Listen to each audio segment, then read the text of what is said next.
ഇവാഞ്ചലിയും അനുദിന സുവിശേഷ വിചിന്തനം. ഈശോ മിശിഹായിക്ക് സ്തുതിയായിരിക്കട്ടെ. സെപ്റ്റംബർ 2-ാം തീയതി, ആണ്ടുവട്ടത്തിലെ 22-ാം വാരം, ചൊവ്വാഴ്ച. നമ്മൾ ധ്യാനിക്കുന്ന സുവിശേഷ ഭാഗം ലൂക്കായുടെ വിശുദ്ധ സുവിശേഷത്തിലെ 4-ാം അധ്യായം 31 മുതൽ 37 വരെയുള്ള തിരുവചനങ്ങൾ. ക്രിസ്തുവിൻ്റെ വാക്കുകളുടെ, ക്രിസ്തുവിൻ്റെ പ്രബോധനത്തിൻ്റെ അധികാരത്തെക്കുറിച്ചാണ് നമ്മൾ ഇന്ന് ധ്യാനിക്കുന്നത്. ക്രിസ്തുവിൻ്റെ വാക്കുകൾക്കുള്ള സ്വാധീനത്തെക്കുറിച്ച് നമുക്കൊന്ന് മനസ്സിലാക്കാം. എനിക്ക് തോന്നുന്നു 3 തരത്തിലുള്ള റെസ്പോൺസസ് നമുക്ക് ഈ വചനഭാഗത്തോട് ചേർത്ത് വെച്ച് നമുക്ക് മനസ്സിലാക്കാൻ സാധിക്കും.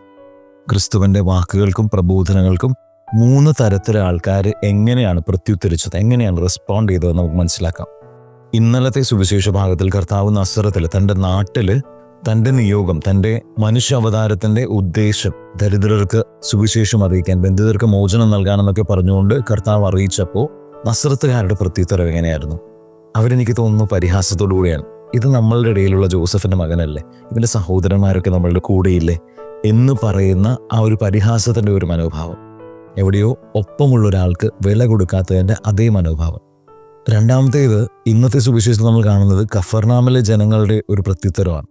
അവർ വിസ്മയഭരിതരായിട്ടാണ് കർത്താവിൻ്റെ വചനങ്ങൾക്ക് ശ്രമിച്ചുകൊണ്ടിരുന്നത്.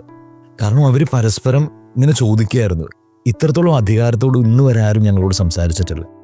അപ്പോൾ വളരെയധികം താല്പര്യത്തോടെ, ആഗ്രഹത്തോടെ നിൽക്കുന്ന കഫർനാമിലെ ജനം. മൂന്നാമത്തേത് അശുദ്ധാത്മാക്കളാണ്, ഭയമാണ് അവരിൽ. ക്രിസ്തുവിൻ്റെ വാക്കുകളുടെ ശക്തി എന്താണെന്ന് ഏറ്റവും ശക്തമായിട്ട് മനസ്സിലാക്കുന്നവരാണ് ആ അശുദ്ധാത്മാക്കൾ. അതുകൊണ്ട് തന്നെ പറയുന്നത്, ഞങ്ങളെ നശിപ്പിക്കാനാണോ നീ വന്നിരിക്കുന്നത്? നീ ദൈവത്തിൻ്റെ പരിശുദ്ധനാണെന്ന് ഞങ്ങൾക്കറിയാം എന്നവർ പ്രത്യുത്തരിക്കുന്നത്. ഇന്ന് ഈ വചനത്തെക്കുറിച്ച് ധ്യാനിക്കുമ്പോൾ നമ്മൾ ചിന്തിക്കേണ്ട ഒരു കാര്യം ഇതാണ്. നമ്മൾക്ക് ഉണ്ടാവേണ്ടത് നസറത്തുകാരെ പോലെ സുപരിചിതനായ ഒരു ക്രിസ്തുവിനോട് വിലയില്ലാത്ത ഒരു അവസരമാണോ, അല്ലെങ്കിൽ ഭയമാണോ? അതിനും അപ്പുറത്തേക്ക് തീവ്രമായ ആഗ്രഹവും പ്രതീക്ഷയും പ്രത്യാശയുമാണ്. ഇത് സിമ്പിളായിട്ട് നമ്മൾ മനസ്സിലാക്കണമെങ്കിൽ ദൈവത്തിൻ്റെ വചനം ഇന്ന് നമ്മൾക്കൊപ്പമായിരിക്കുന്നത് നമ്മളുടെ ബൈബിളിലാണ്. ആ വചനത്തോടുള്ള നമ്മുടെ ആഭിമുഖ്യം എന്താണെന്ന് ചിന്തിക്കാം. ബൈബിൾ വായിക്കുമ്പോൾ ഇതെനിക്ക് പരിചയമുള്ള വചനഭാഗം തന്നെയാണെന്ന് പറഞ്ഞുകൊണ്ട് വളരെ ലാഘവത്തോടു കൂടെ നമ്മളുടെ മനസ്സെടുക്കുകയാണെങ്കിൽ നമ്മളും നസറത്തുകാരെ പോലെയുള്ള ഒരു മനോഭാവമുള്ളതായിട്ട് മാറും.